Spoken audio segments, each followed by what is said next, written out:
Well, thank you, everyone. I'm so pleased to be talking to you again on this topic. I think many of you, or some of you, might have been here from last January. We did the cars of Downton Abbey when we were first approached by KBTC.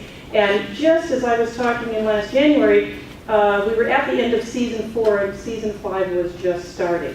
So we're going to, this talk gives me the opportunity to go into season 5 and season 6. And as you know, we had a wonderful race sequence in season 6. So I've expanded the talk a little bit. We're going to touch on some of the star cars in the vehicles and the vehicles that are seen from beginning to throughout the entire series.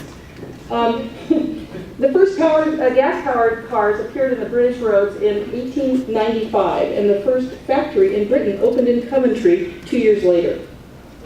Considered the first automobile company of the United Kingdom, the Daimler Company Limited was incorporated in 1896 using German automotive pioneer Gottlieb Daimler's engine design and name under license. Daimler Company Limited was based in Coventry, UK. In 1907, the company partnered with American Charles Knight to develop a sleeve valve engine to replace Daimler's aging design. It was noticeably quieter and was characterized by high oil consumption and smoky exhaust. But it provided very durable, and subsequently all Daimler cars of the era, including the Type 20 touring car that you'll see in the lobby today, which is this car right here, it's owned by America's Car Museum, has the Knight sleeve valve engine.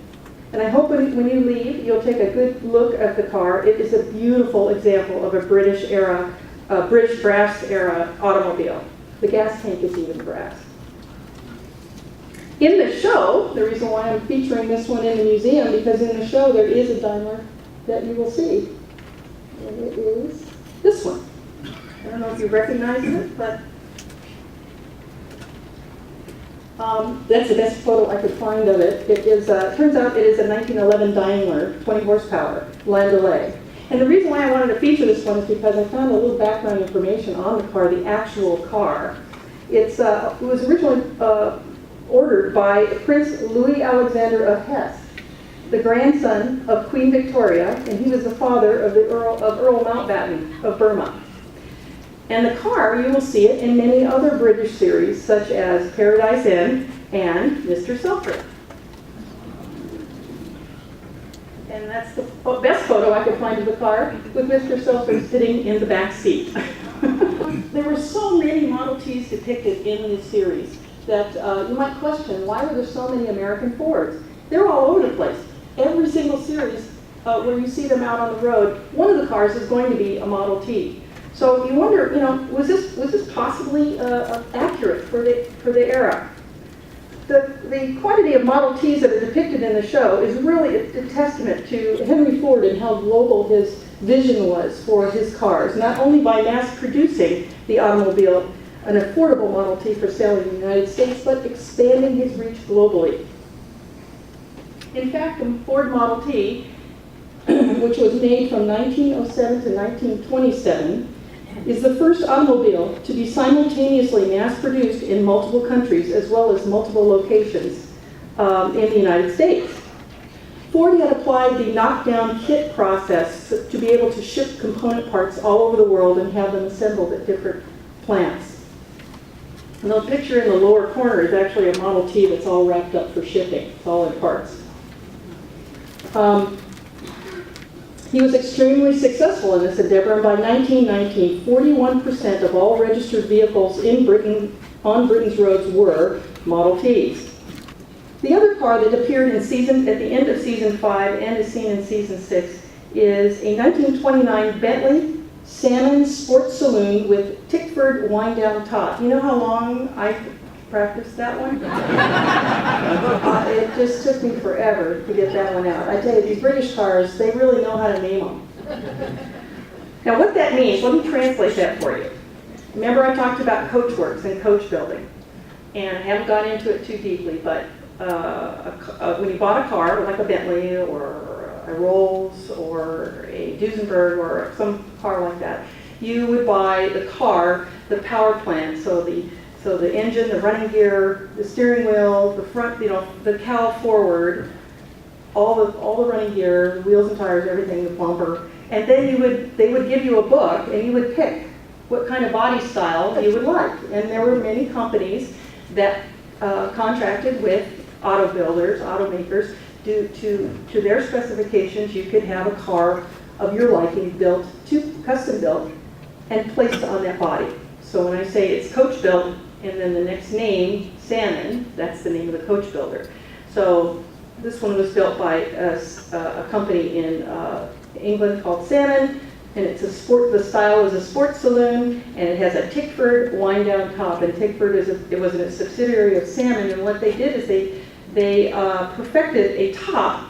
And that top, you see the windows, the doors and windows are just like normal doors and windows, but the top actually comes down with a winding mechanism. It winds down, and that was something very new and different for the time. Okay, let's talk about our racing. Now this is going to be tricky. We talk about the race being held at Brooklands Circuit, and the Brooklands Circuit was in England during it was a 2.75 mile motor racing circuit near Weybridge in Surrey, and it was about 25 miles south of London. It opened in 1907 and hosted its last race in 1939.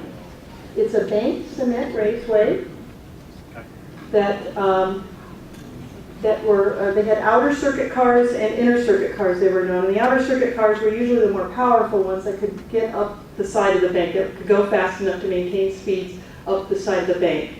The inner circuit cars were usually smaller horsepower cars or little slower cars, and they stayed on the inside. And many times they would have races running concurrently along this track with these different cars. So it was crazy. I can't imagine, but it sounded like it was great fun. Extremely wide track. The car sustained some heavy bombing damage during World War II, and unfortunately it never came back. So there are pieces of the track that still exist today. This is a section of it that still is in use. It's in use for usually vintage racing or vintage shows. They just do short little turns. It doesn't go all the way around because there's things that have been built up around it. The filming of the race sequences actually were done at the Goodwood Circuit. It's a historic site in England where the Goodwood Festival is shown every year, and they actually tried to dress up the raceway to look a little like Brooklands, although it's not sloped like this one. So I leave you with a quote from Carson, one of my favorites in the show. The business of life is the acquisition of memories, and I hope you have enjoyed our talk today, and I hope that you'll come back and see us again.